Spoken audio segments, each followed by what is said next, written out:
Hello and welcome to the House of Vizsla, where we talk anything and everything Star Wars. We are back talking Mandalorian Season 3, Episode 5 and 6. How are you doing today, Echo? Oh, I'm doing pretty well. I'm not kidding that as soon as I start to say that, my throat just started to get sore out of nowhere. My throat's sore. It's been a long day. A lot of screaming, a lot of yelling.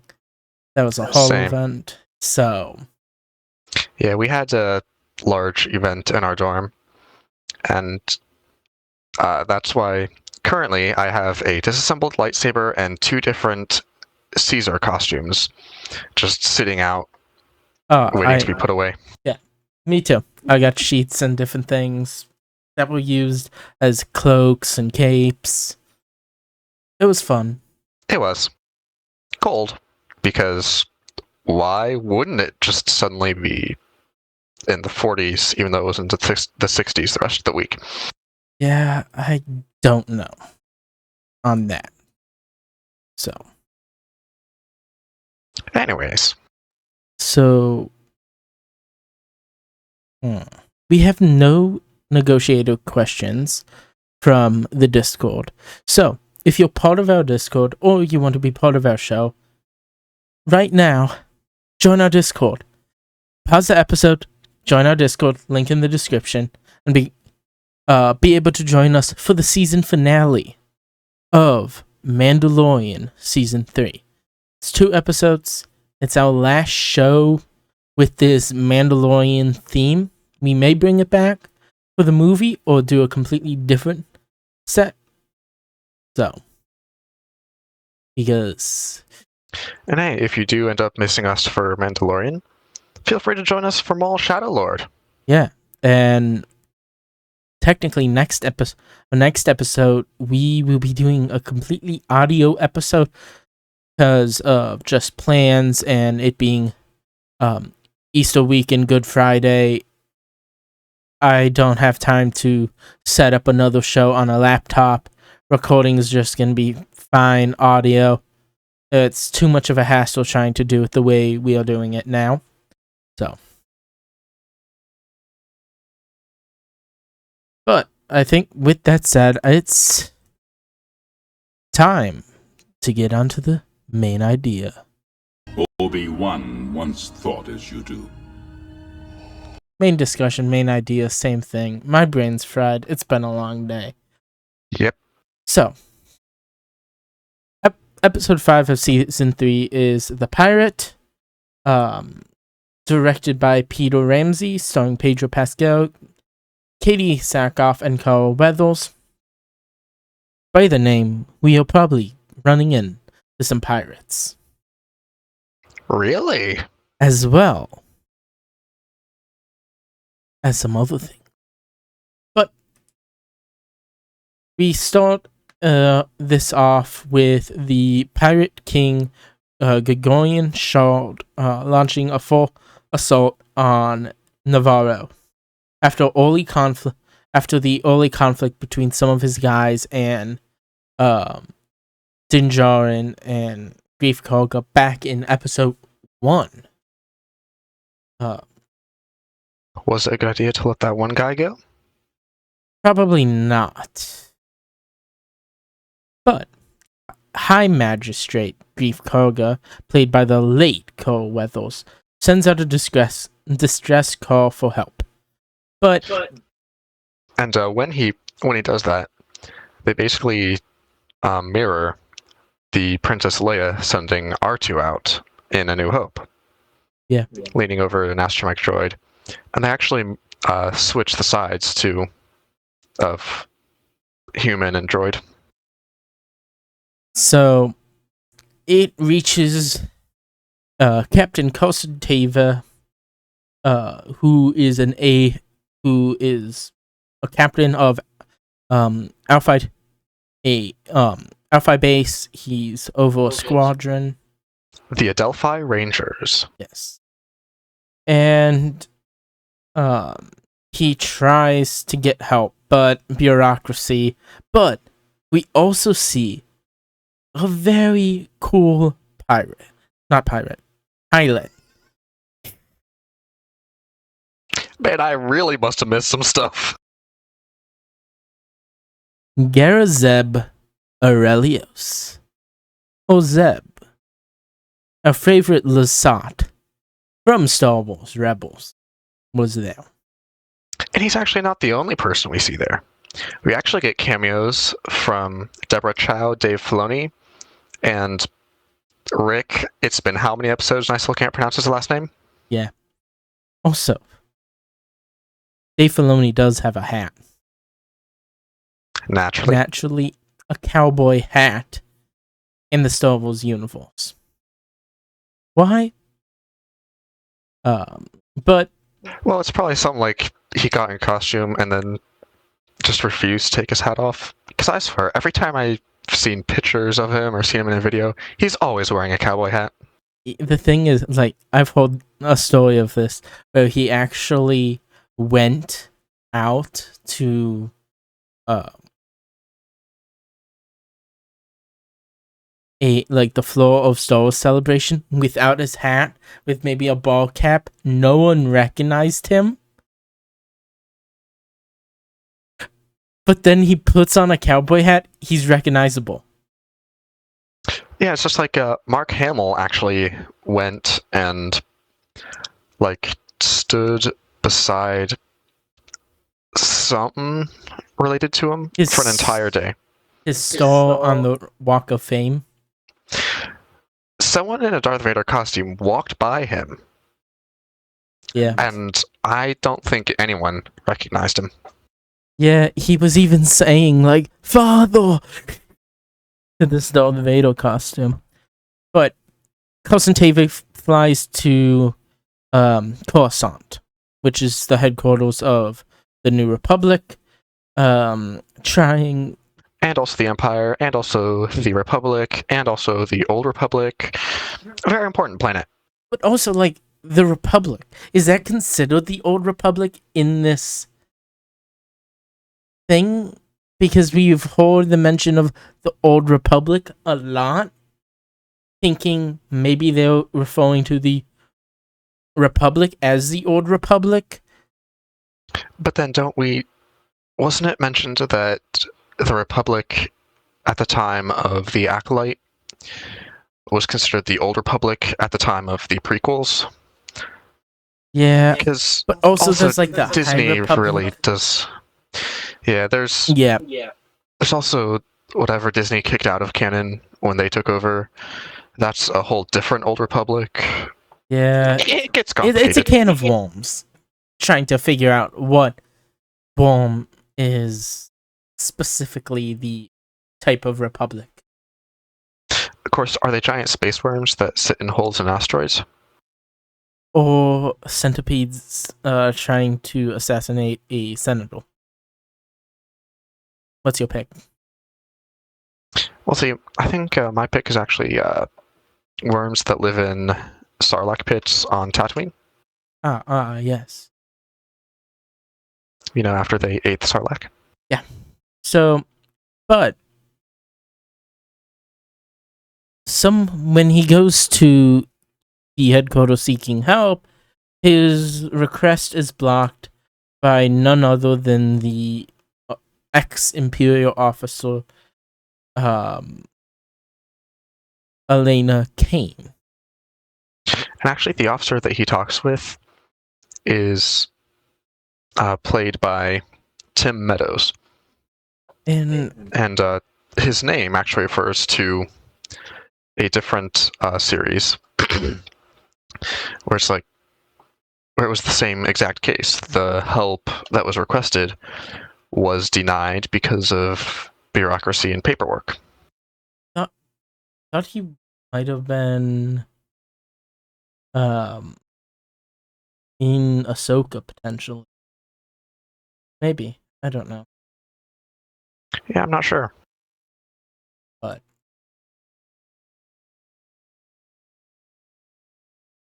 But so Post and Tava decides to turn to Din Djarin for help and fly to the Mandalorian covert. Convoy. You mean the secret one? Yes, the one no one knows about. So, how does Carson Tava know about this? All five. Mando's Our favorite little red droid. Astromech walked with Carson Tava in the rebellion. When? So, in our episode that where R5 was first mentioned, we might have theorized, what did he do to help the rebellion? I think we might have come to the conclusion, or at least it was mentioned, his breaking so that R2 could go to Luke. Yeah. Apparently we were wildly wrong with that, and R5 was involved enough in the rebellion to know Carson Tava and other people. But why did he stay on, like, Tatooine for so long? Did he, like, leave Tatooine after the job was, or what? So, in the old canon, the Legends, R5 was an intelligence officer. Not an officer, but intelligence droid on Tatooine. Ah. Of course, that's no longer canon, so we don't know what it is.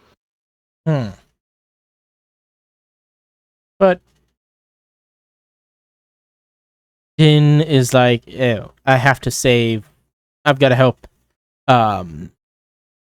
Grief Karga out. He's my friend. He helped save child, so he has to convince the other Mandalorians, aka the Children of the Watch, to fight.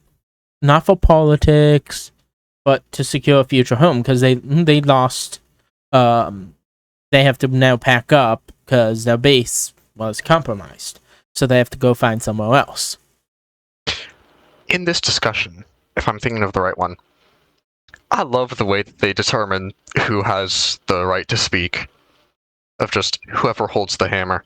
Yeah. It really feels like the elementary school discussions, where it's like, okay, guys, whoever has this ball is the one who can speak. Toss, when you're done, throw it to another person.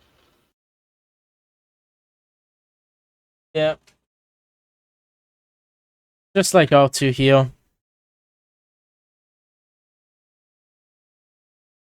Was I supposed to catch that? Yeah, you will.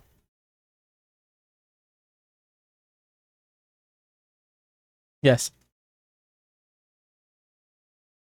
R2 is a bouncy ball. We are probably not going to do that anymore. Yeah. Because that would be painful. Oh yeah, he's quite heavy. Yeah. Closest thing I had was like, I have this cardinal here. You also have a brain. Yeah, I do have a brain just sitting on the windowsill beside me. Yeah. That could walk. It's softball. Oh yeah. Yeah. Don't question it too. Anyways, back to our recap. Yeah, so after Din convinces them, Paz Vizsla stands up and is like, we will do this, basically. This is the way. Not Yeah, I love how his speech is structured too. Yeah. Like in the way that he just, when he starts, he mentions how many people died to save this one child. And asks, and now we're being asked to do it again. Why should we? Yeah. Because we are Mandalorian. As well as Din and Bo-Katan saving Ragnar when everyone else kind of failed at it. Yeah. But Who knew starships have more fuel than jetpacks? Yeah. So Bo-Katan steps up to lead this assault on Nevarro. She has way more military experience at leading attacks because she's been involved in how many sieges on Mandalore? Yes. The one against Maul, the one in Rebels, against the Empire. Yeah, she knows how to fight. If there's been a siege on Mandalore in the past, like, generation, she's probably been a part of it. Yeah. So she basically is like, hey, my ship's also a drop ship. We'll drop waves off out of the shuttle. So the N1 flies in first to distract the pirate ship and launch their fighters out. So then Bo-Katan's free to drop off the squads of Mandalorians. And they fight on the ground against the pirates and win. Where Din and Bo-Katan attack the Darkfighters as well as other ships of the pirates. Plus they engage the pirate Corsair. Yes. Which the term Corsair was not used in Star Wars, at least regularly, until one of Timothy Zahn's Thrawn books. Ah, yes. And we all know who likes Thrawn. Yes. And who's salty at not being able to meet Timothy Zahn. Because I'm just going to stop that. So, Din and Bo-Katan destroy the pirate flagship, and the Mandalorians win and save Nevarro. And when they destroy it, the flaming ship crashes into a mountain just outside of the city. They borrow the same sound as the Super Star Destroyer crashing into the Death Star from Return of the Jedi. Ah, nice. The High Magistrate, Grief Karga, offers the Mandalorians land as a territory, and when doing so, they accept it because hey, they need a home, and they are living out in the open now, not hiding as they would. So, and then the armor goes back to the old forge. While there, she asks Paz to send Bo-Katan to her, and basically was like, you're the one who can unite all of us. Unite all of the Mandalorians and the Children of the Watch together. You have walked both ways. And tells her to remove her helmet. Wait. Remove her helmet. That goes against everything Children of the Watch. And then they walk out to the rest of the Mandalorians. And everyone was like, what is she doing? Wait a second. Isn't one of the things we say not to remove our helmets? Well, then why is her helmet off? Yes. And it's a whole thing. So. But Kosan Teva is looks at and discovers a destroyed shuttle. This shuttle is linked to Moff Gideon. And inside they saw Beskar alloy inside of it. So is the Mandalorians involved in Gideon's escape? Your thoughts? Well, before I really say that, I just find it an interesting detail that they used an Imperial Lambda class to transport. Yeah. I guess those are pretty plentiful post-Empire. And do we know what the primary transport for the Rebellion or New Republic are? Not really. Basically, we used anything. AKA old Rebel Alliance ships. Whatever they can find. So. And then, I just had a random thought, too, while watching that episode.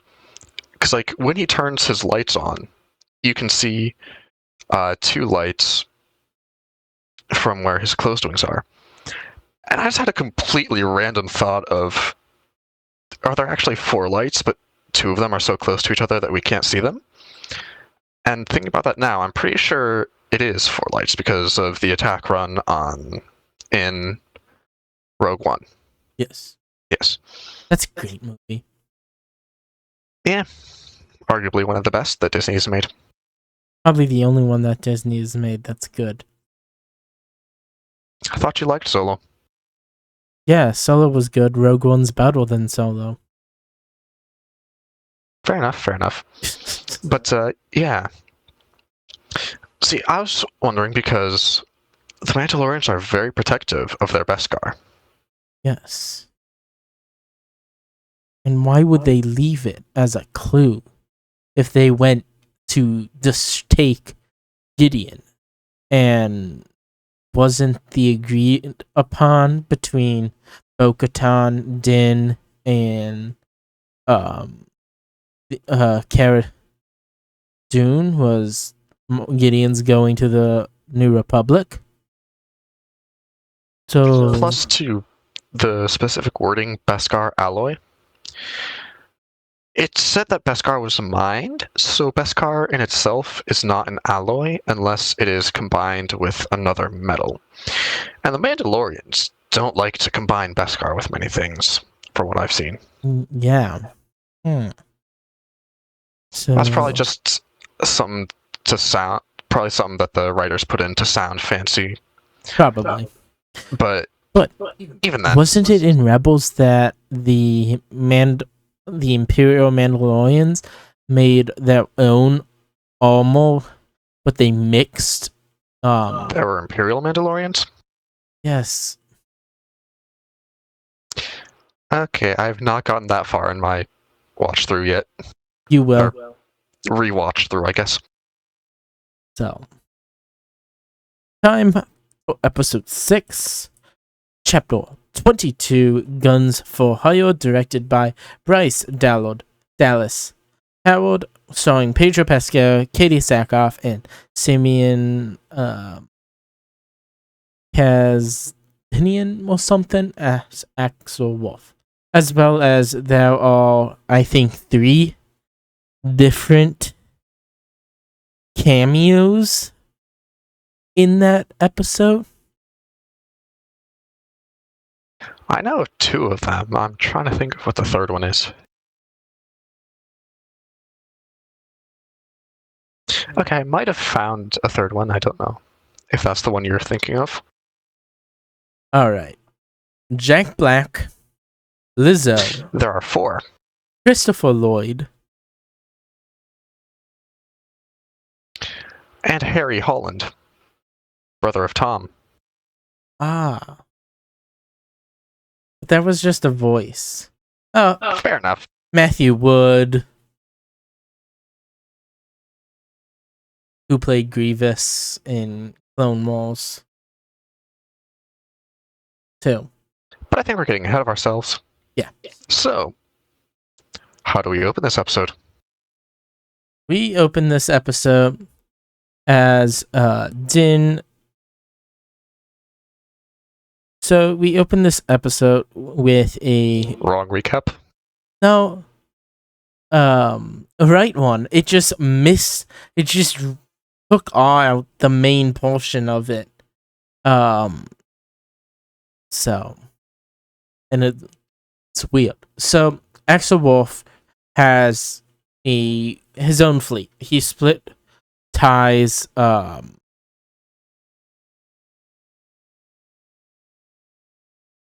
He split ties against Bo-Katan. We know that.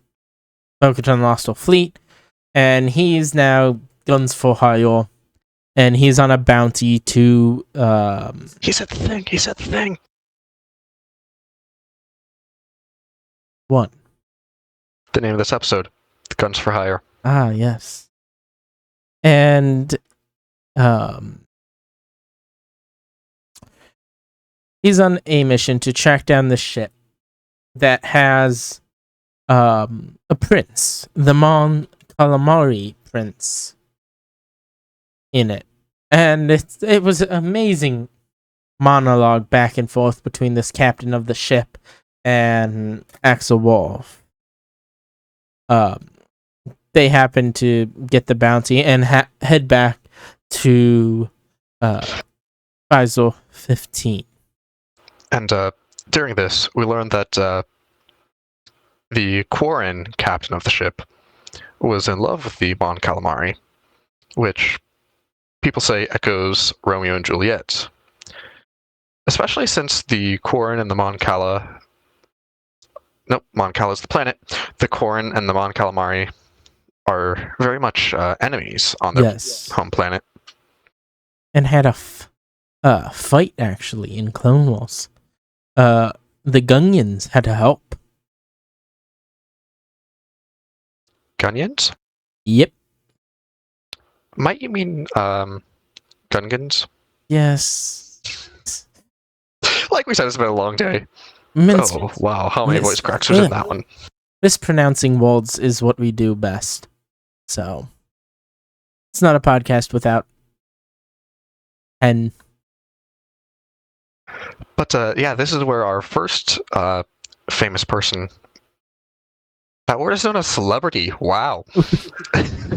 Shows up. Yes, so the prince is voiced by Harry Holland, who, like I said, is the brother of Tom Holland, famous for playing Spider-Man. Yes.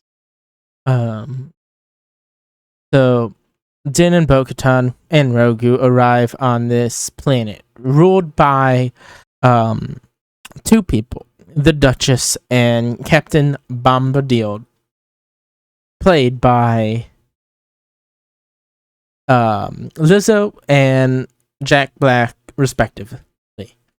Hey, Jack Black did a good job, but do we need the cameos? That is my exact thought on this watch through. The first watch through, I absolutely hated this episode, just because I'm like, I don't care what famous people you have in, just make good episodes that don't feel like fillers. Yeah. This episode was cool, but it was definitely filler material. Oh, yeah. We can get onto that later, though. Yeah. So, they, Bo-Katan and Din want to meet, Axel Wolves, but first they have to solve this crisis, because, the city relies on droids, and we know Din's perspective on droids. Because they are malfunctioning, and we meet the Commissioner Helgate. Helgate or something? Yeah, Commissioner Helgate. Yeah. He is in charge of the security services and overseeing droids and everything, but he's like, you need to talk to the Ugnaughts to get the list of malfunctioning droids. And one little thing I do find interesting is he mentions that he has a button that could shut down all the droids in the city. And the people voted not to use it because it would be too inconvenient for them. Inconvenient? Another thing I also noticed is I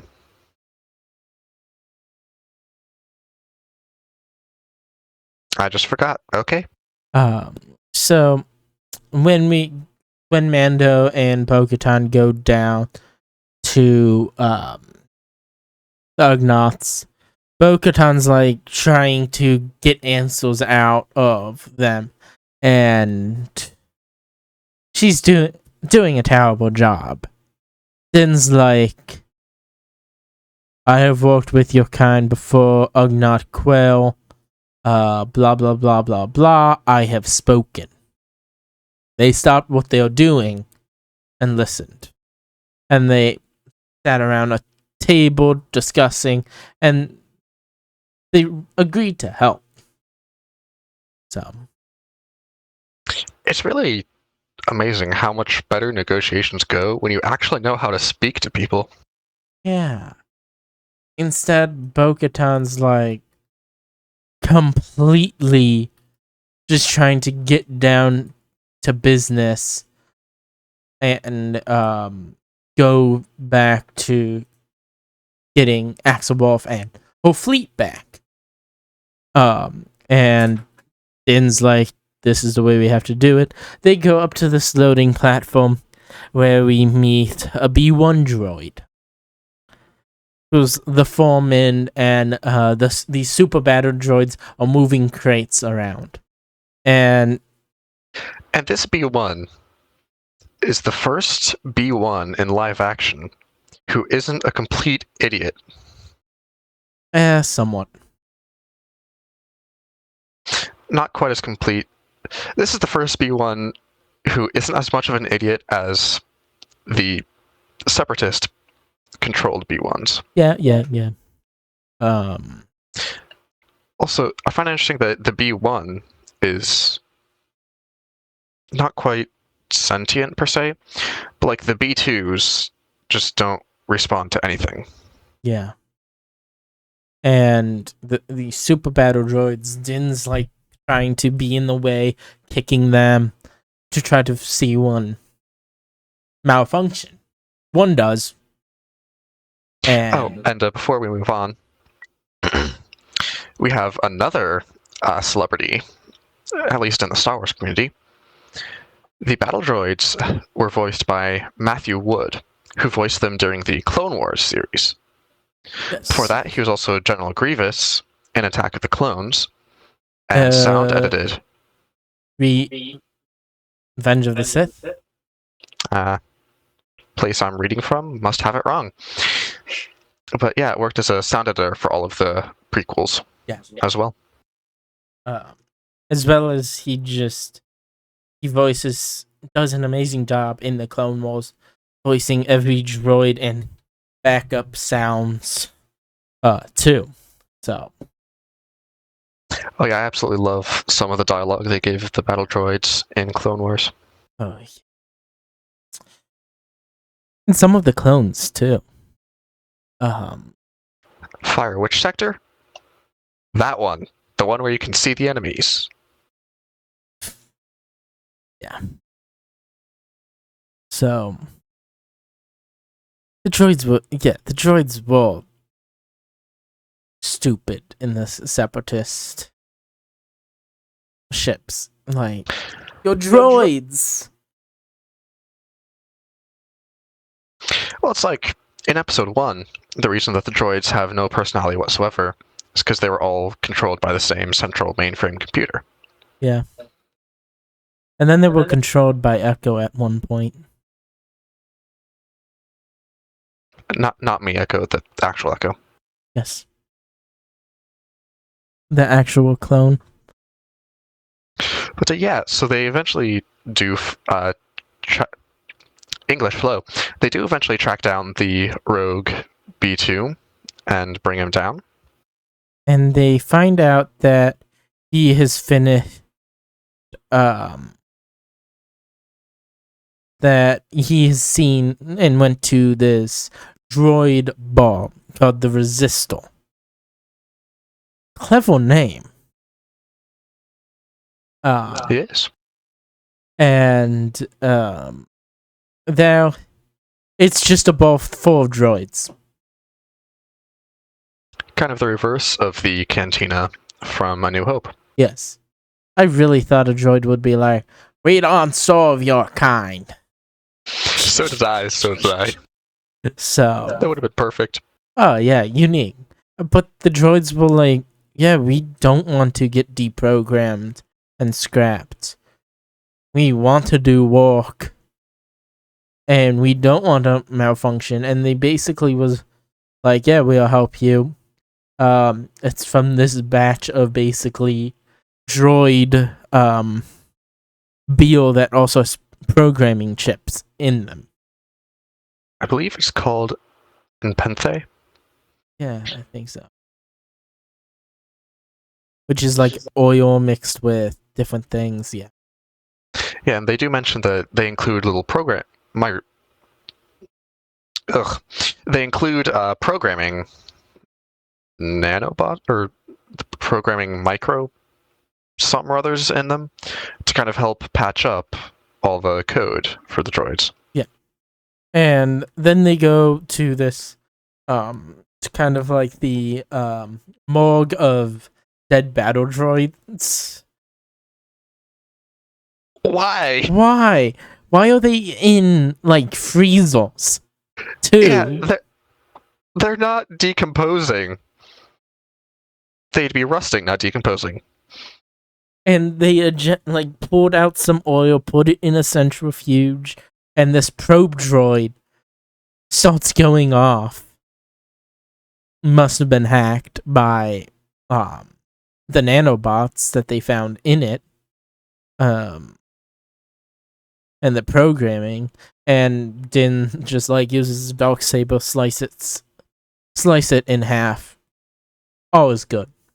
I do find it interesting that the Darksaber actually lit small fires on the interior. Yeah. We don't really see that with lightsabers when they cut through things. Yeah.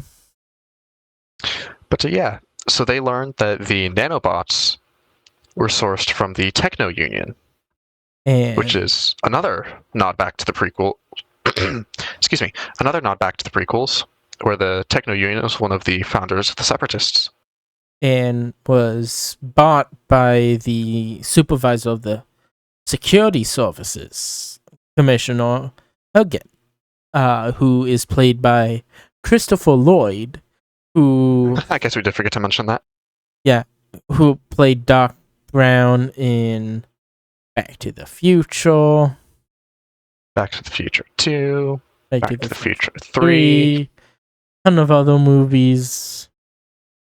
And for some reason, he's portrayed as some genius person or some tech person. Here and there. From the movies I've seen him in. I mean, at least he has more variety than The Rock. Yeah.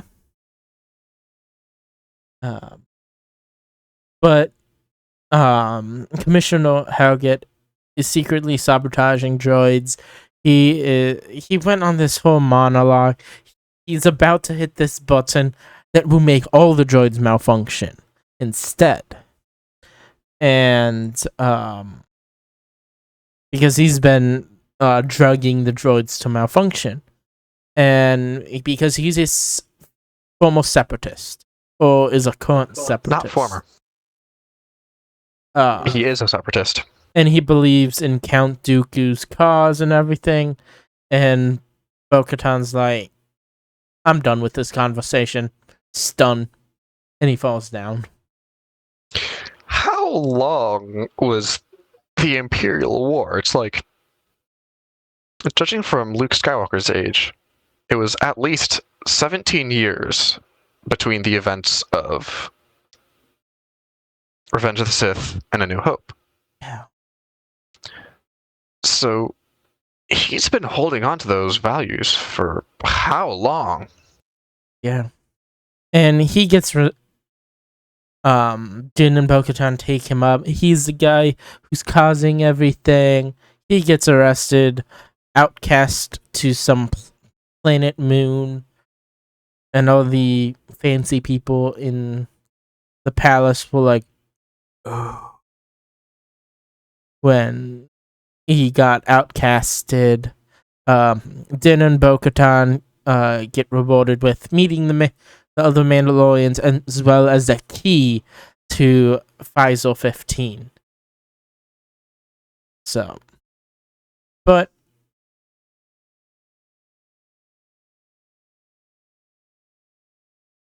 Exawolf refuses to follow Bo-Katan. Whole thing, they fight. Bo-Katan wins, but Exawolf's like, you're never gonna be the true leader. You don't have the Darksaber. You need to fight Din and everything. And didn't we mention that that would become an issue later when Din got the Darksaber? Yeah. So, and didn't I mention in a previous episode how, like, how they might try to Harry Potter the Darksaber, of like Din got disarmed and she defeated the thing that disarmed him. Yeah. I had completely forgotten this episode at that point, and I still called it. Yeah. She technically won the Darksaber in combat back in the mines of Mandalore. And she is now the ruler of Mandalore. Based off of just the rules of the Darksaber. Did Duchess Satine ever have the Darksaber? No. It was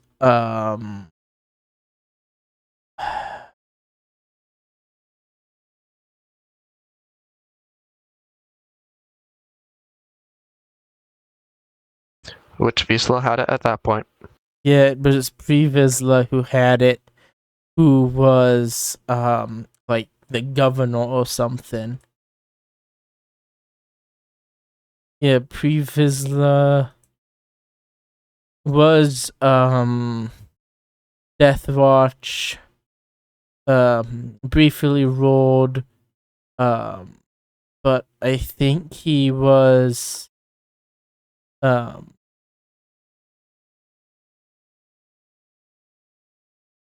that he was the like governor, could have been the governor or something. And I guess it really depends too on the governmental structure of Mandalore, where it's like who actually has the power. Kind of like how England is, where it's like the king is simply a figurehead, and the prime minister holds the power. He was the governor of the moon of Concordia.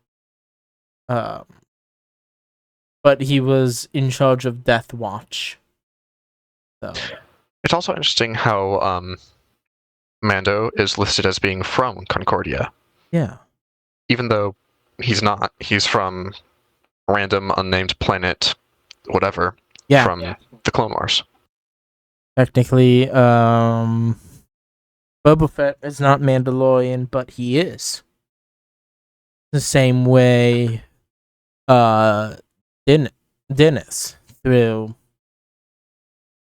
Same way Grogu is. Yeah. Well, sort of.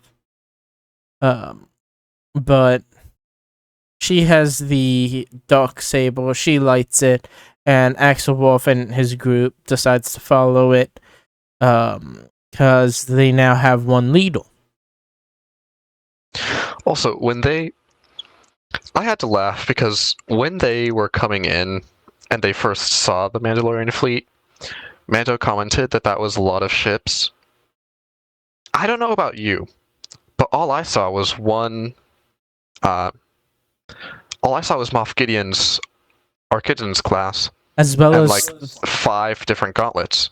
Yeah, but from this ground shot, we can also see they have a few Gozantis. They have a few another ship that I forget the class of. Yeah. Basically, any Imperial ship they boarded trying to get information of Gideon, they own.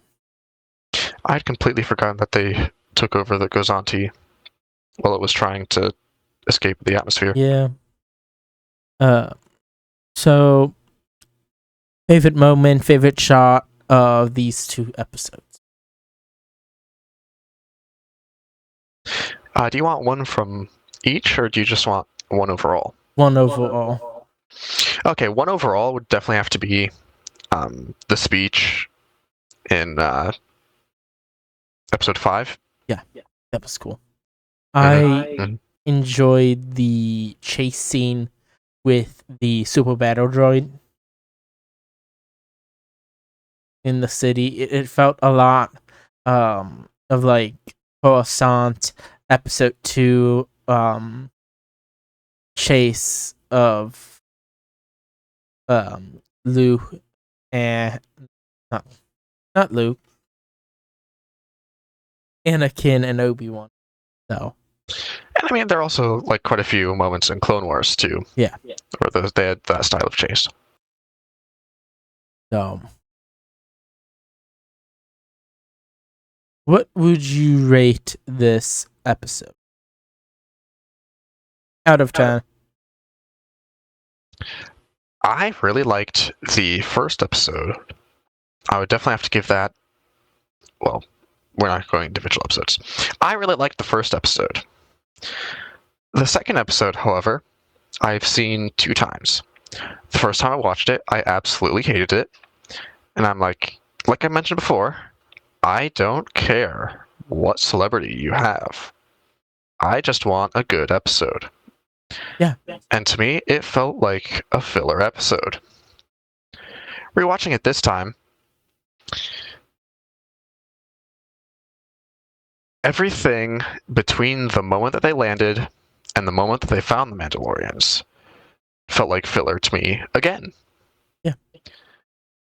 There were good moments, and I really liked the beginning of the episode and the ending of the episode.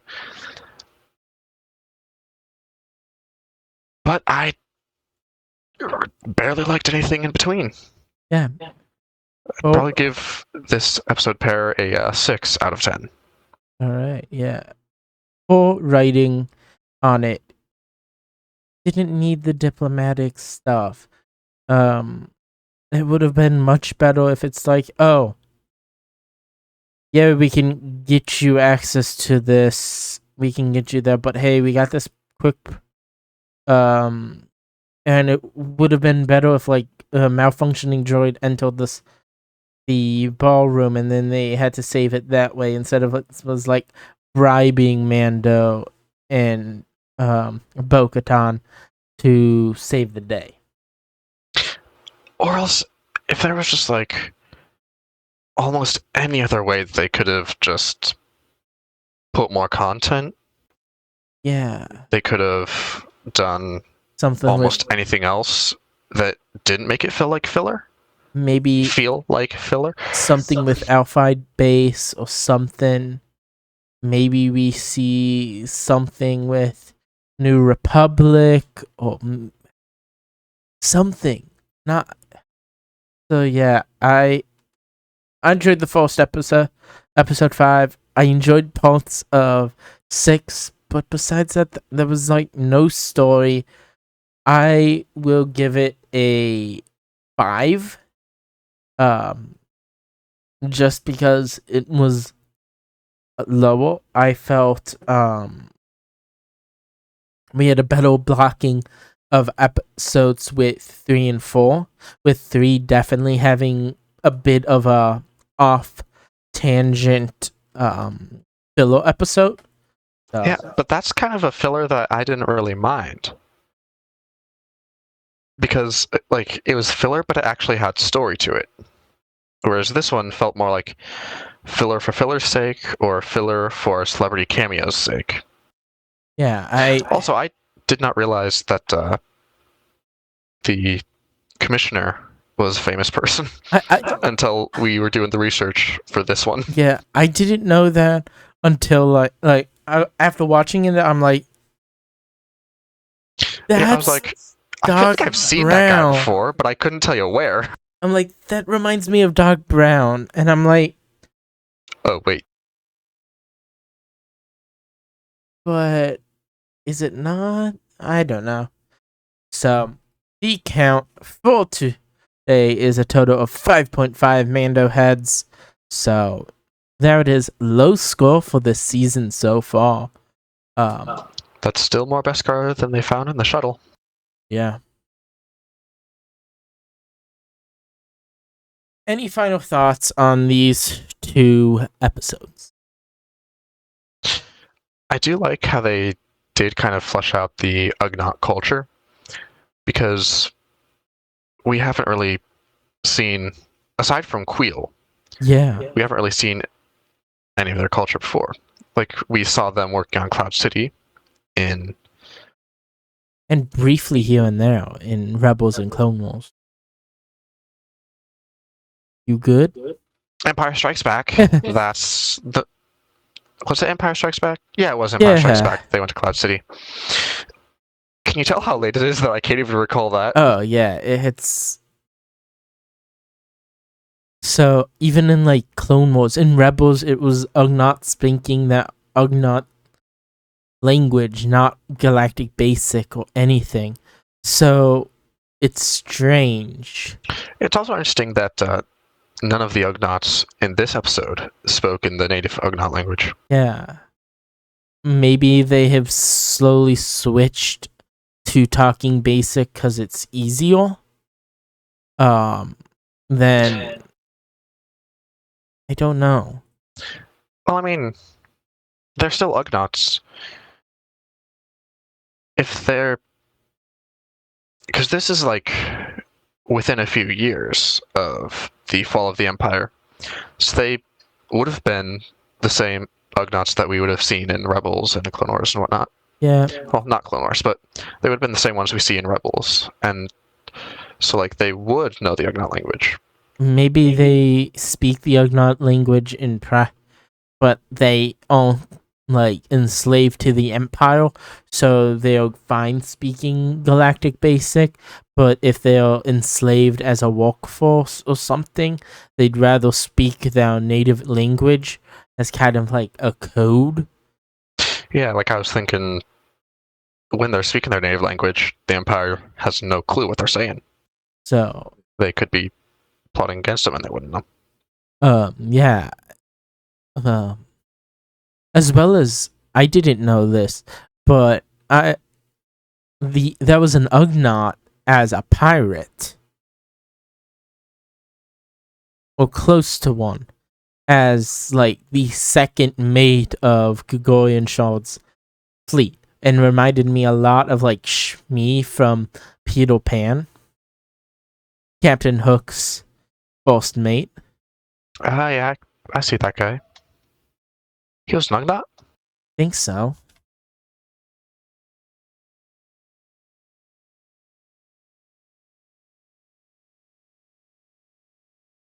Let's check images. But yeah, I can see. Because, like, didn't he have a similar shirt as well? Yeah, like red hat and stuff.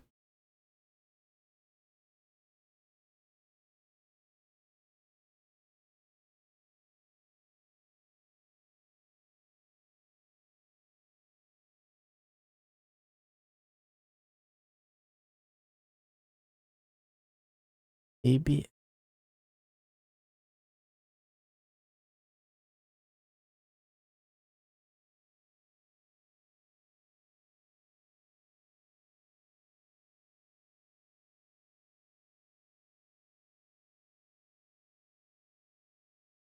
Trying to find an image of it. Couldn't. So, Gregorian Shard was cool. Like, that was... I feel like, excuse me, I feel like I don't know how to say it, but like, the stuff hanging off of his head felt like the low quality, like fake hanging grass that you would find at a dollar store. I can't tell you why, but it really just looked like that to me. Yeah.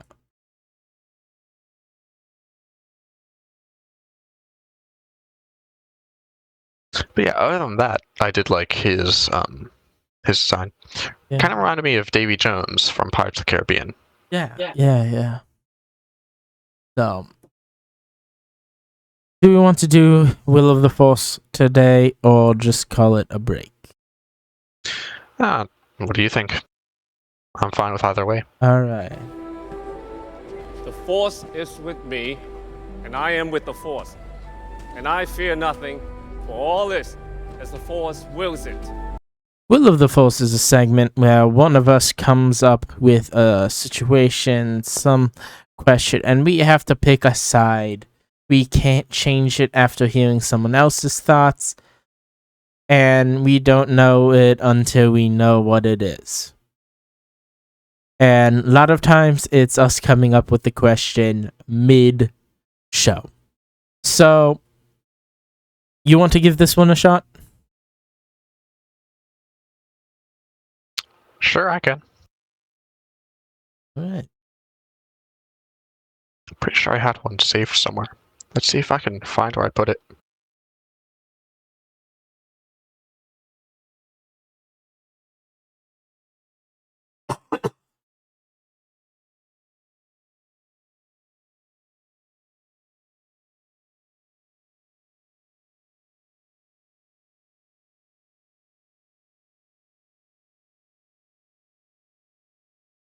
Oh, wait, if you have enjoyed this episode so far, please make sure to like it, rate us on Spotify or wherever you get a podcast if it has that ability. Make sure to subscribe because it helps us. And let us know your thoughts in the comment section because we try to be engaged in the comment section. But yeah, let us know what you thought on this episode. These episodes are long. We know. Yes, we go through a few side tangents, but we enjoy having conversations, and yes, they get off topic a lot. So, you got your question? Yeah, I could not find where I put the one that I had, but I did come up with a new one. Because in this coupling of episodes, we see someone who is loyal to the Separatists. We see someone who was loyal to the Empire and is now loyal to the New Republic. Which major faction had the best ideals, stood for the best thing? This is a bit deeper than our usual Will of the Force ones. Yeah. The Empire didn't have the best. Their ideals were great. Control and stability. But the way they went around it was not the best. They ruled with fear and destruction, even though they thought it was peace. But the Republic lost its way, which led it to the Empire. But then the New Republic was like trying to demilitarize and not have somewhat of a control factor, but give an embodiment of you got some freedom and you can do whatever you want. The Separatist and Rebellion movements were the opposition to the main front, but they both wanted similar things against a controlling and one-sided movement. So the Separatists wanted independent control from a wider bodying government. And the rebellion wanted freedom from the tyranny of the Empire. So if the New Republic is trying to be like the Old Republic, as in Republic of the prequels, shouldn't they have learned from what went bad with the Republic, Empire, and learn from their mistakes? Yes, have centralized government, but also give some sort of independence as well as some sort of protection too. It depends on what, like, Separatist movement was great for what it is. Maybe their ways were different, but that whole conflict was one side. It was a one-sided conflict against itself. One figurehead puppeting the whole thing. So, now, mind you, if that figurehead didn't exist, then none of the Star Wars that we currently have would have happened. yeah. But there would have been some sort of something happening. The Republic dying down because they were getting to the point where, yes, they could have done some if a new chancellor got power, if Palpatine didn't get voted in, whatever. There's what if videos everywhere else. But it would have led to the decline of the Republic. But potentially they would have learned from their mistakes But yeah, your thoughts?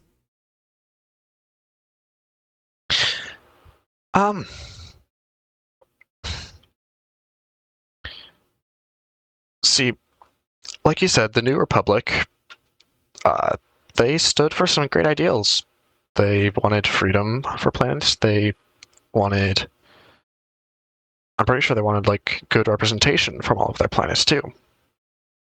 Kind of modeling after the Republic. Like you said, yes, the Republic was large, it was inflated, and it was doomed to collapse. Even if Palpatine hadn't done anything. I agree that the Separatists, they had, like the Empire, the Separatists had some good ideas at first. Not the best ways of going about getting them. And like we kind of see that in the Clone Wars too. I forget what his name is, but a few of the different planets' rulers kind of mentioned this too. Anakin, Ahsoka, Padme, whoever it is they're talking to, how they wanted something different than the Republic, but they didn't necessarily want to defeat the Republic. And the New Republic, demilitarization is almost never the way to go. Because when you demilitarize, there's no guarantee that your enemies will demilitarize. That's what helped lead to the First Order rising. Yeah. That's the same way true today. You demilitarize the population, they have no way to defend themselves against lawbreakers who did not demilitarize themselves. That's a completely different argument. So I'd say either the Separatists or the Republic. Because, I mean, yes, the Empire, order, peace, but, like you said, they tried to get order and peace and whatnot through threat of force, threat of violence. The Tarkin plan. Yeah. I forget if that's in the new canon or the old canon. But yeah. Yeah, that is also not the way to achieve peace and unity. And we see it. Andor shows the best, darkest part of the Empire. Rebels shows the Empire controlling. But what was it just for normal civilians? We have Bad Batch, Rebels, Andor, Obi-Wan. Even the original trilogy, seeing the rebellion trying to...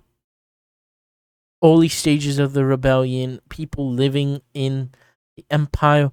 But what was it actually like with as a normal person? I feel like there's a quote somewhere that I heard, or it's like one of the side characters is like, Republic, Empire, New Republic, I don't care. They just come in, they'll eventually get swept out. And it's a constant cycle of new regime after new regime. And a centralized government over multiple systems is a great idea, but we can see it in Earth. Earth can't... It's hard to have one government to rule over all the Earth. Yeah, that's because, like, if you take everything that happens on Earth, blow it up to an blow it up to a galactic scale. Because, like, part of the issue on Earth, too, is there really is no common language. Yeah. You have the most popular languages, like English, French, Spanish, possibly German. I don't necessarily know what the most common languages are on Earth, but like you still have people speaking their own language. You still have accents as well. Yeah. And part of that is why it is so hard or impossible to have one ruling body on Earth. And it would be hard. There's still conflict. There's still issues with at all. And Although I do have to say, the Empire was strangely efficient yes. and also strangely inept. Yeah. Like you said in Rebels, it's the entirety of the Empire against a single, 6-person, 1 droid crew. Yeah. And The you are themselves, not, yes, a spark of rebellion by a group of people can cause a flame that lasts forever and an alliance to it. But still, the best fronts is small, uniform resistance against the larger movement, but decentralized, but centralized too.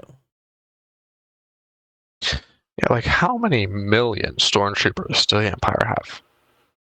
How many million TIE fighters? How many million Star Destroyers at that point? How many just normal soldiers? Yeah, like we see in because Solo. like the stormtroopers, they're the elite forces of the Empire. And somehow they can't hit a target. Well, that's because in Rebels they have the curse of shooting towards the main characters, and in the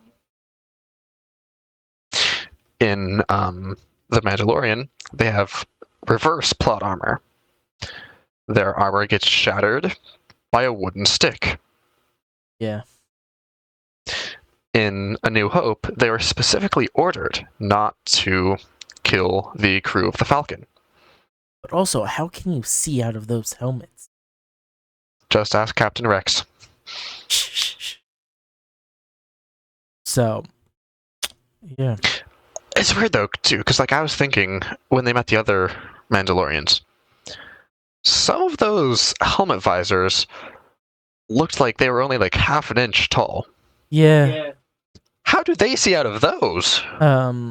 They have a heads-up display and stuff. They've got a lot of information inside their helmet. So, there's probably some sort of camera system in it or something. Very well hidden, I'll give them that. It's Mandalorians. They're great with making technology that's hard to see.